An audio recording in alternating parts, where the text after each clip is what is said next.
안녕하세요. 저는 작은 회사를 운영 중인 40대 후반의 가장입니다. 저도 이제 곧 50을 바라보고 있는 나이지만 문득 세월이 언제 이렇게 흘렀는가 싶네요. 지금이야 저도 회사 운영하며 사장님 소리도 듣고 덕분에 아쉬운 소리 안 하고 살 수 있는 정도의 여유는 있지만 예전을 생각하면 저도 참 고생이 많았구나 싶습니다. 일찍 부모님을 여의고 고아라고 무시도 많이 당하고 부모도 백도 없이 어떻게든 살아보려 아등바등 살던 저였죠. 물론 그 덕분에 제가 지금 이런 행복을 누릴 수 있는 거겠지만 그 시절 고생은 말로 다 못합니다. 그렇게 못나오고 보잘것없었던 제가 지금 이 자리에 있기까지는 모두 제 아내의 덕이었습니다. 바보온달 같은 저를 사람 만들어준 게 바로 제 아내이니까요. 저 혼자였다면, 아니 처음부터 제가 아내를 만나지 않았더라면 저는 지금도 여전히 예전의 고생들을 계속하고 있을지도 모르겠네요. 그래서 저는 제 아내를 은인처럼 생각하고 늘 감사해하며 살려고 노력합니다. 그리고 제가 받고 누리는 만큼 저도 아내가 행복하기를 바랄 뿐이죠. 그런 제 아내에게 속상한 일이 생긴다면 저는 무슨 수를 써서라도 아내를 지키려 할 겁니다. 앞서 말씀드렸다시피 저는 일찍이 부모님을 잃고 고아로 어렵게 살았던 사람이었습니다. 아버지는 제가 태어나고 얼마 안 되어 돌아가셔서 저는 아버지 얼굴도 모르고 자랐고 그 후로는 홀어머니와 단 둘이 살다가 어머니마저 제가 겨우 17살일 때 앓으시던 고질병으로 일찍 돌아가셨습니다. 애초에 연락하고 가까이 지내는 일가 친척도 없이 어머니와 단 둘이 의지하던 저였기에 어머니마저 돌아가신 후로는 완전히 혼자가 되었습니다.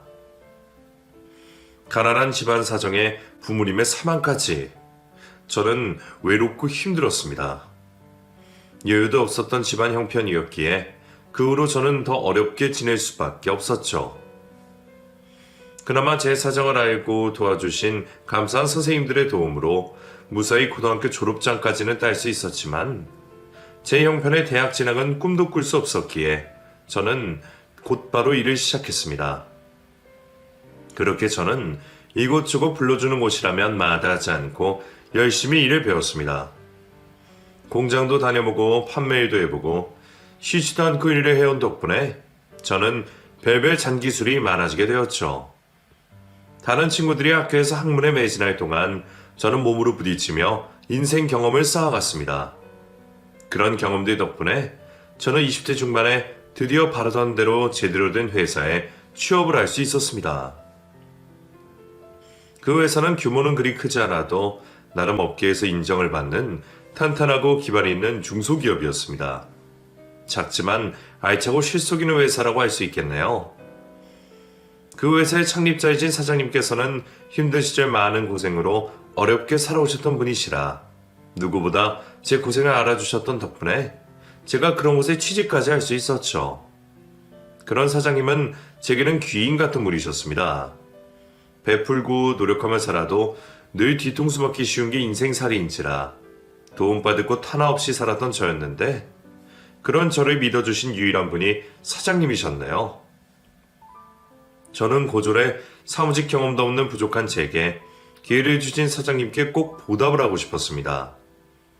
그래서 시키지 않아도 1시간씩 일찍 출근해서 모르는 일을 배우고 누구보다 늦게까지 회사에 남아 일을 하곤 했습니다. 그때는 사장님께 잘 보여서 아부를 하겠다는 생각보다 남들에게 뒤처지면 안 되겠다는 생각 때문이었어요. 아무리 중소기업이라 하지만 그때 저 말고 다른 직원들은 전부 대학까지 나온 사람들이었기에 그 사람들 틈바구니에서 제가 버틸 수 있는 방법은 무조건 남들보다 노력해야 한다는 것 뿐이었습니다. 그날에도 저는 늦은 시간까지 혼자 야근을 하다가 밤늦게 퇴근을 하던 길이었습니다. 퇴근을 해서 집이 있는 동네까지 가고 보니 벌써 10시가 넘은 늦은 시간이었죠. 길에는 사람도 별로 없고 그날따라 유난히 조용한 듯 했습니다. 그런데 그때 길 옆 골목에서 웬 취객에 시달리는 아가씨를 보게 되었어요. 남자는 술에 많이 취했는지 여자에게 치근덕거리고 있었고 여자는 남자에게 손목이 붙잡혀 벗어나지도 못하고 이리저리 괴로워하는 듯 보였습니다. 처음에는 둘이 아는 사이인가 싶어서 그냥 지나치려고 하는데 아무래도 이상해 보여서 가까이 갈 수밖에 없었어요. 저기요, 괜찮으세요? 둘이 아는 사이예요? 아니에요. 모르는 사람인데 저를 가지도 못하게 하고 자꾸 붙잡아서. 제가 도와드릴까요? 예, 좀 도와주세요. 아저씨, 그 손 놓고 그냥 갈 길 가세요. 여기 이분이 싫으시다잖아요. 너는 뭐야? 네가 뭔데 끼어들어? 너, 이 여자 애인이라도 돼? 이 아가씨, 오늘 나랑 놀기로 했는데. 아이, 내가 쏜다니까. 얼른 가자니까 그래. 싫어요. 제발 놔주세요. 무서워서 말도 못하고 울먹이는 그 아가씨를 본 저는 인사불성인 취객을 힘으로 떼어놓으며 그 아가씨를 구해주게 되었습니다. 그리고 무서워하는 그 아가씨를 제가 직접 택시까지 잡아 태워보내며 저도 집으로 돌아가게 되었죠. 그 아가씨는 고맙다며 사례라도 하겠다고 제 번호를 받아갔지만 솔직히 저는 연락이 돌아올 거라 생각하지 않았습니다. 그런 상황을 목격했다면 저 말고 누구라도 그랬을 텐데 그런 당연한 일로 무슨 사례까지 왔나 싶어서 말이죠. 아니나 다를까 며칠 동안 연락이 오지 않았고 저도 그 일은 금세 기억에서 지우게 되었습니다. 그리고 저는 또다시 매일 일에 전념하며 바쁜 일상을 보내고 있었죠. 그런데 보름 정도 지난 어느 날 잊고 있던 그녀에게 전화가 걸려왔더군요. 여보세요? 혹시 저 기억하시나요? 저번에 저를 도와주셨잖아요. 그래서 제가 꼭 살해하겠다고 했는데. 예, 기억납니다. 연락이 없어서 잊고 있었는데 정말 연락 주셨나요? 늦어서 죄송해요. 제가 번호 적어둔 노트를 잃어버리는 바람에 번호를 다시 기억해내느라 힘들었어요. 알고 보니 그 아가씨가 제가 적어준 번호를 잃어버렸다네요. 그때는 사람 찾기 쉬운 세상이 아니었던 탓에 그나마 몇 글자 기억나는 번호를 떠올리며 제 연락처를 찾겠다고 여러 곳에 전화를 했었답니다. 보름 동안 매일 여기저기 전화를 하며 저를 찾아다니다가 이제야 겨우 연락이 닿았던 거죠. 사실 저도 사례 같은 건 필요 없다고 말했으면서 마음은 그렇지 않았던 모양입니다. 남을 도와줘도 돌아온 건 없구나 싶어서 꽤 마음이 쓰렸는데 그런 사연을 듣고 나니 괜히 감동스럽기까지 하더군요. 그 마음만으로도 고마워서 사례는 정말 필요 없다고 했는데 그 아가씨는 저를 꼭 다시 만나서 감사를 전해야겠다며 저와 약속을 잡았습니다. 덕분에 저는 오랜만에 일찍 퇴근을 하며 그 아가씨와 저녁 식사를 하게 되었죠. 덕분에 맛있는 밥도 얻어먹고 커피까지 마셨으니 됐다 싶었는데 저희의 만남은 거기서 끝이 아니었습니다. 이런저런 핑계로 서로 약속을 한 번씩 더 잡으면서 만나다 보니 저희가 어느새 서로 마음이 있다는 걸 알 수밖에 없더라고요. 사실 저는 진작부터 미연이에게 마음이 있었지만 저는 쉽게 마음을 고백을 할 수 없었습니다. 저도 회사 생활하면서 전부 다 인생이 많이 피었다 생각했지만 미연이는 대학에서 공부를 하고 있는 대학생이었거든요. 대학생이 나같이 별 볼 일 없는 사람을 좋아해 주기나 할까 싶어서 저는 당연히 차일 거란 생각에 고백도 못하고 마음 졸이고 있었죠. 하지만 저 혼자만의 마음은 아니었던 건지 미연이가 먼저 제게 마음을 보였고 그렇게 저희는 연인이 되었습니다. 제대로 하는 연애가 처음이었던 탓에 저는 수줍기도 하고 서투른 부분이 참 많았습니다. 애초에 좋아하는 여성에게 고백도 제대로 못하는 놈이 뭘 그리 잘했겠어요? 그래서 저희 사이에 먼저 약속을 잡거나 리드하는 건 제가 아니라 미연이었어요. 먼저 고백을 해온 것처럼 늘 솔직하고 당당하던 미연이는 제가 존경할 만한 사람이었습니다. 그때 제가 제일 존경하던 사람이 저희 사장님이었고 그 두 번째가 미연이었네요. 저보다는 어리지만 훨씬 어른스럽고 깊이 있는 사람이었기 때문에 저는 그런 미연이를 놓치고 싶지 않았습니다. 아직 만난 지 반년밖에 되지 않아 결혼은 이르지만 제가 만약 결혼을 한다면 꼭 미연이어야겠다 생각했죠. 그렇게 제가 섣불리 결혼까지 생각하며 진지한 만남을 이어가던 어느 날, 저는 뜻밖의 장소에서 미연이를 마주하게 되었습니다. 어느 날 사장님 따님이 회사에 찾아오셨다며 사장님이 직원들께 인사를 시켜주시는데 그 자리에 미연이가 있더라고요. 전혀 예상하지 못했던 상황에 마주하게 된 서희는 서로를 보며 너무나 놀랄 수밖에 없었습니다. 미연이가 사장님 따님이었다는 걸 여태 몰랐던 저는 심장이 덜컥 떨어지는 기분이었죠. 어떻게 이런 우연이 있을 수 있는 건지. 이럴 줄 알았으면 만나는 동안 호구조사를 자세히 할 걸 그랬나 봅니다. 서로에게 너무 빠져서 다른 것은 알아볼 겨를도 없던 탓에 미연이는 제가 회사원인 줄만 알았고 저는 미연이가 평범한 줄만 알았습니다. 어차피 저야 고아로 자랐으니 집안 사정이야 물을 것도 없었고 저도 괜히 미리 알아봤자 걱정만 더 할 거라는 생각에 미연이의 집안 사정을 캐묻지 않았거든요. 한창 바라만 보고 있어도 좋을 시기였기에 서로의 배경이나 상황은 그리 중요하지 않았으니까요. 그런데 미연이가 사장님의 따님이라니 그건 제게는 청천벽력 같은 소식일 수밖에 없었습니다. 하지만 사실을 알았다고 해서 이제 와서 헤어질 수는 없었습니다. 고백도 여자에게 떠넘겼던 모자란 놈이 제 형편을 비관하여 먼저 헤어지자고 한다는 건 더없이 비겁한 일이라 생각했어요. 그래서 저는 미연이만 괜찮다면 끝까지 가보기로 했습니다. 미연이 역시 그런 일로는 저와 헤어질 생각이 없었고 그래서 저희는 당분간 집안에는 비밀로 하기로 하며 계속 만남을 이어가게 되었습니다. 언젠가 찾아뵙고 사실을 알려야 한다 생각했지만 매를 늦게 맞고 싶은 마음에 차일피일 때를 미루게 되었죠. 하지만 결혼까지 약속을 하게 되며 더 미룰 수가 없었습니다. 오빠, 이제는 부모님께 말씀드리자. 들어보니까 아빠도 오빠를 많이 믿고 아끼시는 것 같던데 그렇게 반대하진 않으실 거야. 처음엔 놀라셔도 결국 허락해 주시겠지. 그러니까 우리 더 미루지 말고 이제 결혼하자. 두려운 마음은 태산 같았지만 그런 마음을 내비쳐서 미연이를 실망시키고 싶지 않았습니다. 결국 저는 때리시면 때리신 대로, 욕하시면 욕하신 대로 버티겠다고 마음을 굳게 먹고 미연이네 집으로 인사를 드리러 찾아갔습니다. 그리고 그 자리에서 저를 만나신 사장님께서는 전에 없이 환한 모습으로 저를 대하셨죠. 자네, 여태 나를 속인 건가? 감히 내 뒤에서 나를 속이고 내 딸을 만나고 있었어? 죄송합니다, 사장님.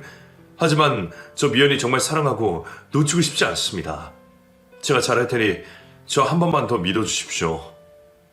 내가 자네를 믿어줬더니 이렇게 내 뒤통수를 치는데 나더러 또 자네를 믿으라고? 자네라면 믿을 수 있겠나? 자네가 내 딸이 탐이 나는 건지 내 회사가 탐이 나는 건지 내가 어떻게 알겠어? 그런 거 아니에요, 아빠. 성규 씨는 내가 아빠 딸인 것도 한참 뒤에 알았어. 내가 먼저 만나자고 했었어. 우리 만나는 게 잘못이면 나를 혼내세요. 미연이가 옆에서 제 편을 들어주었지만 그럴수록 사장님은 더욱 화만 내실 뿐이었습니다. 저도 험한 말을 예상하긴 했지만 생각보다 더한 반응에 의기소침할 수밖에 없었죠. 평소 학벌로 직원들을 비교하지 않으시고 편견이 없으신 분이시기에 어쩌면 저희 사이를 흔쾌히 허락하실지도 모른다 생각했습니다. 하지만 역시나 사장님과 딸 가지는 아버지의 마음은 전혀 다른 결이었던 모양입니다.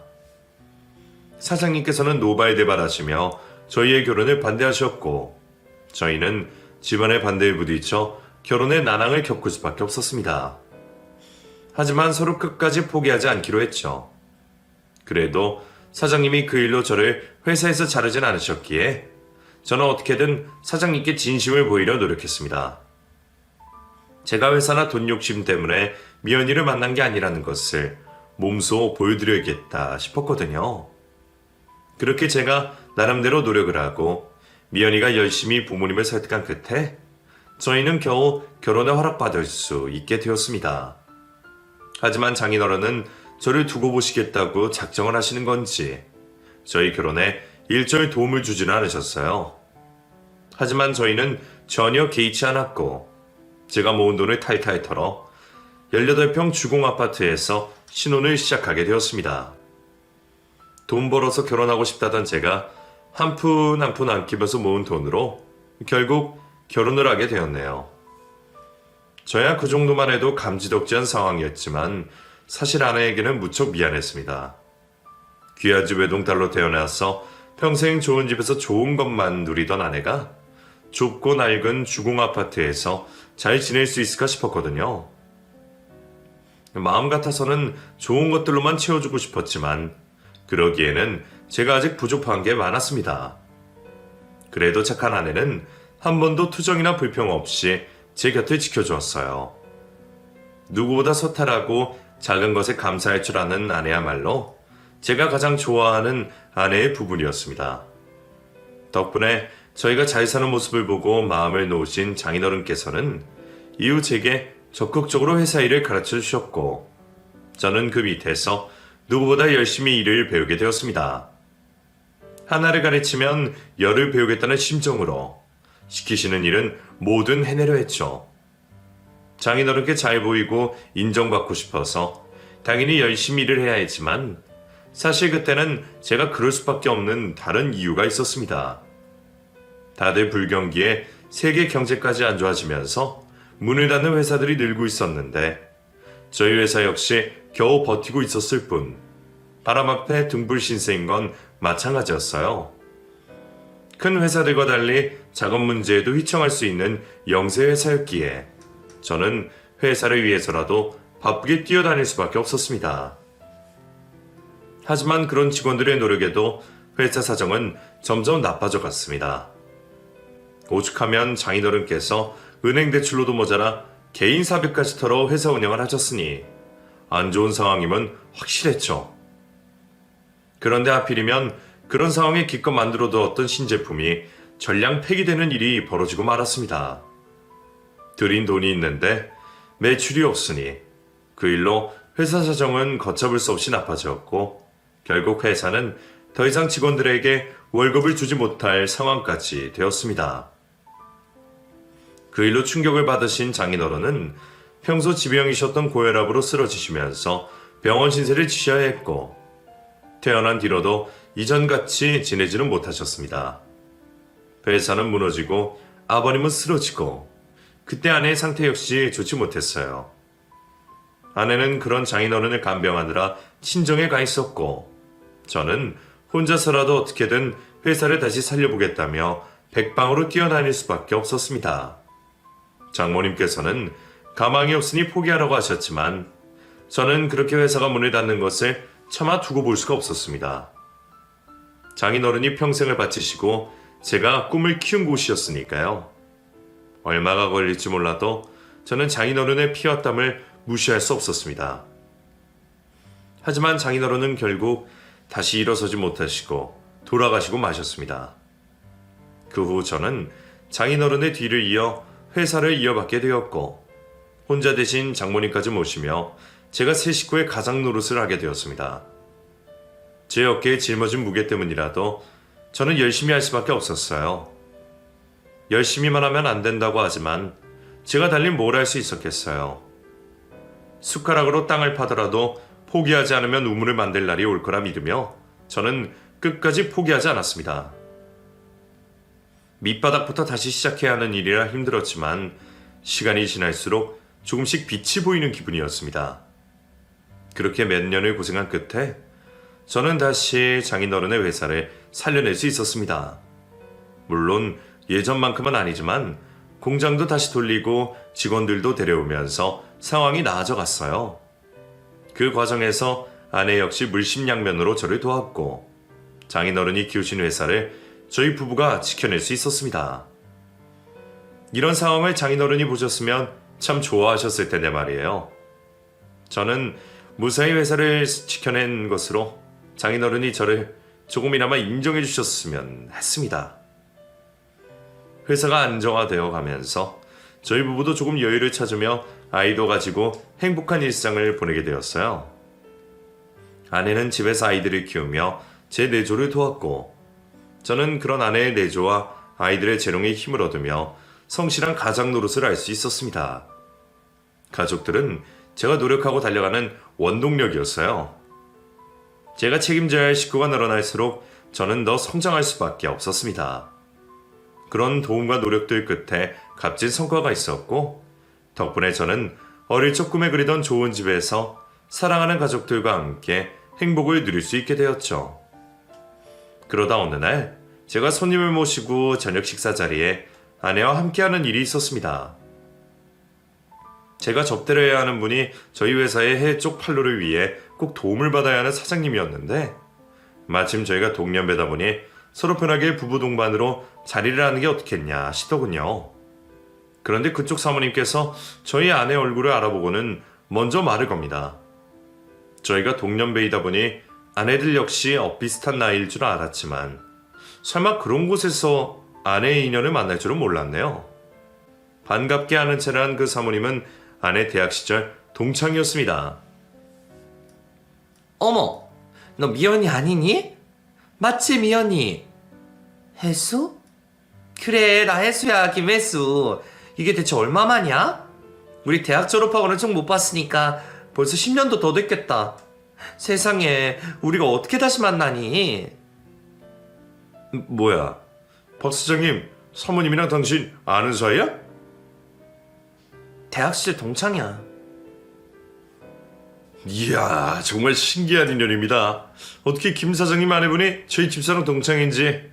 세상 참 좁네요. 그럼 학교 다닐 때 둘이 많이 친했어?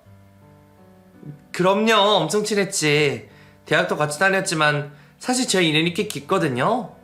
미연이가 나한텐 거의 은인이죠. 당신도 알지만 어릴 때 내가 어렵게 자랐잖아요. 그때 도움을 많이 받았거든요. 알고 보니 두 사람은 그냥 대학 동창 사이보다 깊은 인연이었습니다. 박 사장님 사모님의 어머니께서 저희 처갓집에서 파출부리를 해주셨답니다. 마침 두 자녀가 동갑이었고 오며 가며 보기도 했었다네요. 혼자 자식을 키우며 고생하시던 파출부의 사정을 하시던 장인어른이 그 사모님이 대학에 들어갈 적에 4년치 대학 등록금까지 도와주셨다죠. 덕분에 나는 미연이랑 같은 학교에 다닐 수 있었고 우리 인연이 이어질 수 있었네요. 그땐 참 감사했는데 은혜를 갚을 길도 없이 세월이 흘렀네요. 아유, 그럼 우리가 김 사장님 댁에 신세를 진 셈이네. 이거 지금이라도 다시 한번 감사하다고 해야겠는데요. 그래야죠. 나는 그 마음 한 번도 잊어본 적 없는걸? 그러니 이제는 당신 미연이네 좀 많이 도와주세요. 괜히 사업선 생각하느라 너무 재고 따지지 말고. 제가 또 이 사람 말이라면 꼼짝을 못하거든요. 이거 오늘 계약서에 도장 찍어야겠는데요. 그래 주시면 저희야 감사하죠. 예상치 못한 인연에 얘기가 잘 풀리는 듯해서 다행이었습니다. 덕분에 사업 얘기도 뭐 길게 할 게 없었고 그 후로도 두 사람은 오랜만에 반가움을 나누고 있었죠. 그나저나 미연이, 너 그동안 왜 이렇게 연락이 안 됐니? 미연이 너도 결혼했을 거라 생각은 했는데 그동안 소식이 너무 없어서 걱정했잖아. 무슨 일 있었어? 아니야, 나도 결혼하고 잘 살고 있었어. 근데 왜 그렇게 동창회에 한 번 안 나왔어? 그냥 살다 보니 바빠서. 애들도 키워야 하고 이래저래. 어머, 누군 애 안 키우니? 그러지 말고 이번엔 꼭 나와. 다들 너 궁금해해. 그래, 당신도 모임 나가고 그래. 사실 이 사람이 그동안 제일 돕느라 통 바깥 활동을 못했어요. 집에서 살림하고 애들 키우느라 동창이 신경 쓸 틈도 없었나 봅니다. 제가 신경을 썼어야 하는데 참 무심했네요. 그러게요. 김 사장님이 신경 좀 쓰셔야겠어요. 사실 이제 와서 하는 말이지만 아까 제가 얼마나 놀라운 줄 아세요? 한마터면 미연이 못 알아버릴 뻔했다니까요. 미연이 늙은 것 좀 보세요. 옛날에는 그렇게 예쁘고 곱던 애가 그동안 얼마나 고생을 했으면 이러겠어요? 내 마음이 다 아프네 참. 그러게요. 제가 죄인입니다. 제가 이 사람을 너무 고생만 시켰나 보네요. 사실 저희끼리는 미연이 얘기를 많이 했었거든요. 미연이가 학교 다닐 적에도 유명했어서 저희 여대에서 미연이 모르는 애가 없었을 거예요. 집 잘 살지, 얼굴 이쁘지, 거기다가 공부까지 잘하니까 인기도 얼마나 많았을까요? 그래서 주변 다른 학교 남학생들이 미연이 보겠다고 저희 학교 강의실까지 찾아오고 그랬어요. 그랬던 친구랑 다들 미연이가 얼마나 좋은 남자를 만나서 시집을 갈지 궁금해했거든요. 우리는 네가 졸업하자마자 연락이 끊겨버려서 비밀리에 어디 재벌집에라도 시집간 줄 알았잖니. 근데 이런 고생을 하고 있는 줄은 몰랐네? 동창이 오랜만에 보기에는 제 아내가 그동안 고생을 많이 한 것처럼 보였던 모양입니다. 사실 틀린 말도 아니었어요. 그동안 저나 아내가 어떻게든 회사 한번 살려보겠다고 얼마나 열심히 다녔습니까? 그러니 고생도 많았죠. 그럴수록 제가 더욱 아내를 신경 써야 했는데 저도 그동안 제가 참 무심했다 싶더군요. 아내에게 내조만 바랄 게 아니라 종종 나가서 기분 풀고 올 기회를 줬어야 했는데 저는 사업하느라 바쁘다는 핑계로 아이들 일은 전부 아내에게 밀어버렸고 아내는 집에서 아이들 챙기랴 장모님 챙기랴 거기다 제 뒷바라지까지 쉴 틈이 없었습니다. 오랜만에 만난 동창 앞에서 빛이 나 보였으면 좋았을 것을. 괜히 나 때문에 그런 말까지 듣게 된 아내는 그래서인지 표정이 그리 밝아 보이지 않았습니다. 저는 그런 아내를 보며 아내의 동창 모임을 떠밀게 되었죠. 당신 그동안 고생 참 많았잖아. 솔직히 오늘 아까 그 사모님이 그런 얘기 하시는데 내가 너무 부끄럽더라. 당신 20대 시절에는 그렇게 예뻤는데 괜히 나 같은 놈한테 시집 와서 여태 고생만 하고 내가 너무 무심했어. 당신 빛을 잃게 만들어서 미안해 여보. 왜 그런 소리를 해? 나는 당신이랑 결혼한 거 한 번도 후회해본 적 없어. 지금도 내가 뭐 어때서? 당신은 이제 나 안 예뻐? 물론 당신은 언제나 예쁘지만 그냥 그런 얘기를 듣고 보니 미안해서. 내가 좀 더 잘난 남자였더라면 당신 더 편하게 해줬을 텐데. 내가 어디 잘난 집 자식이었으면 장인어른 회사도 그때 살릴 수 있었을 거 아니야. 근데 하필 사위고 남편이라는 놈이 가진 건 없는 고아라 아무런 도움도 못 되고. 나는 그 생각만 하면 평생 죄스러운 마음이야. 그래놓고 당신이 그동안 친구를 만나는지 동창 모임을 나가는지 그런 것도 신경 못 썼네. 아무튼 나는 당신이 앞으로라도 나나 애들 신경 덜 쓰고 하고 싶은 대로 편하게 살았으면 좋겠어. 우리 이제 그 정도 여력은 되잖아.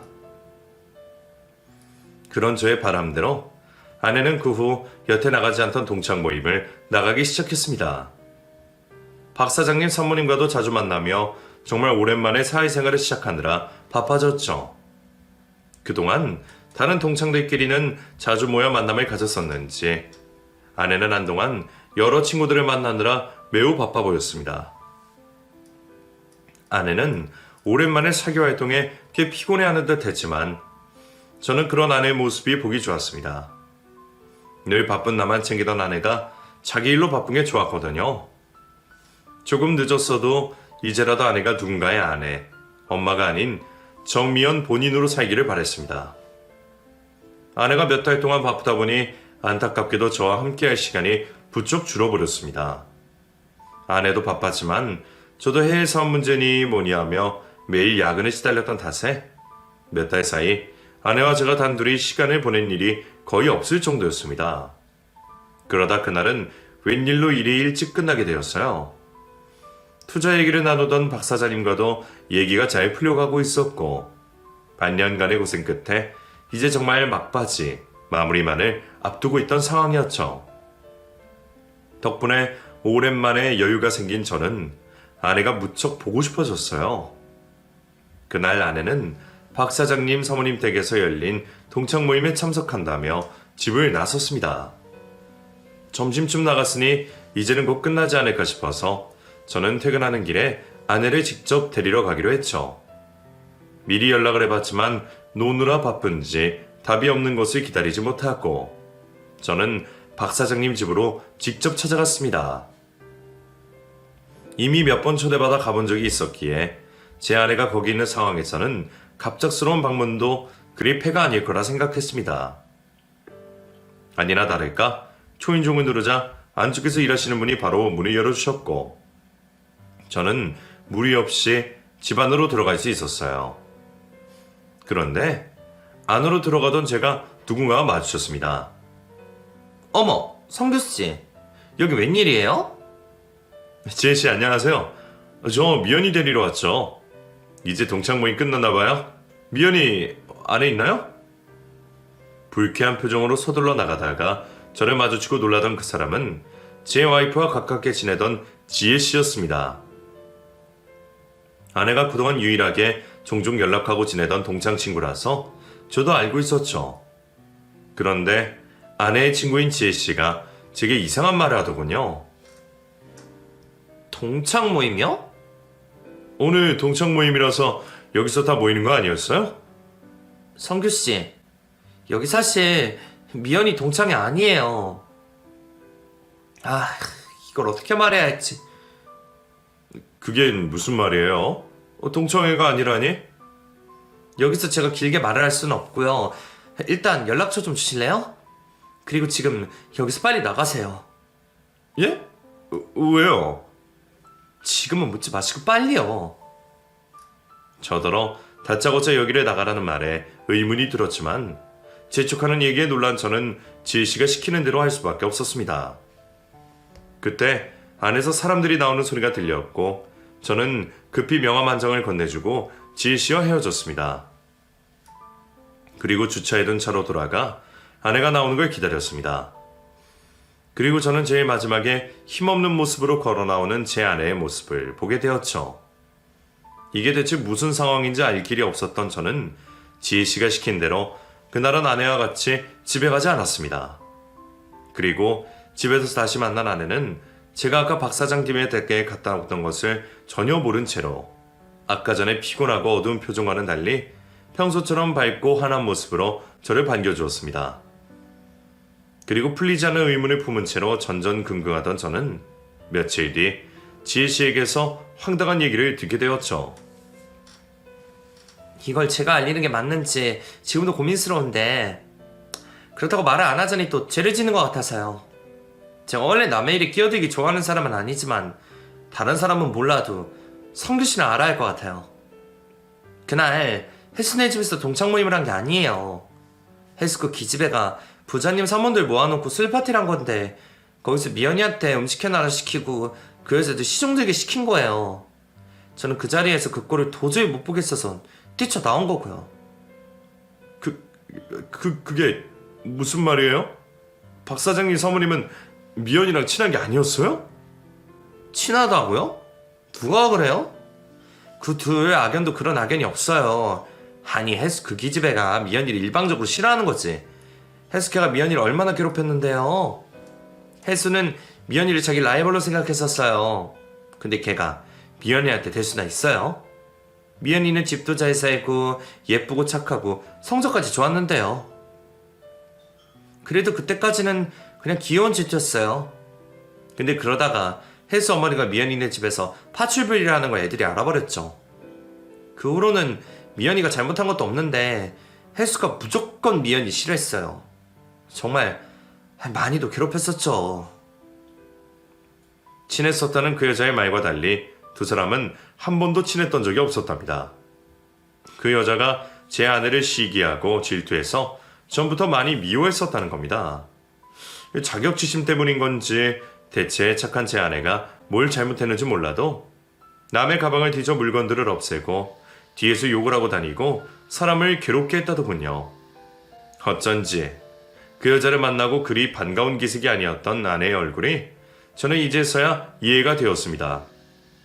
저는 그 사모가 저희 장인어른께 도움을 받았기에 진심으로 제 아내를 돕고 싶어 하는 줄 알았더니 그동안 제 아내를 그런 식으로 괴롭히고 있었던 모양입니다. 그러던 애가 어디서 남편 잘 만나서 이제는 자기 남편이 갑이라면서 성규 씨네 회사 일을 빌미로 미연이를 부려먹고 있었던 모양이에요. 저도 어제 그 자리 나가서 알았지 그전까지는 전혀 몰랐어요. 근데 미연이 말 들어보면 그런 일이 한두 번이 아니었던 모양이더라고요. 심지어 그 집 가서 파출부처럼 일해주고 오기도 한다던데 친구인 제가 그걸 어떻게 모른 척 하겠어요. 미연이는 남편한테 비밀로 한다고 하지만 저는 그렇게 못하겠네요. 그래도 남편이 알 건 알아야죠. 아무리 회사 일 때문에 어쩔 수 없다고 하지만 이건 아니지 않아요? 그럼 그날은 왜 저더러 돌아가라고 그런 거예요? 그때 가서 미연이를 데리고 나오라고 했어야죠. 그날은 장소가 헬스 집이기도 하고 저도 생각할 시간이 필요해서 바로 말을 못한 거죠. 괜히 그 집에서 난리 피웠다가 주거침입이니 뭐니 불리할 수도 있잖아요.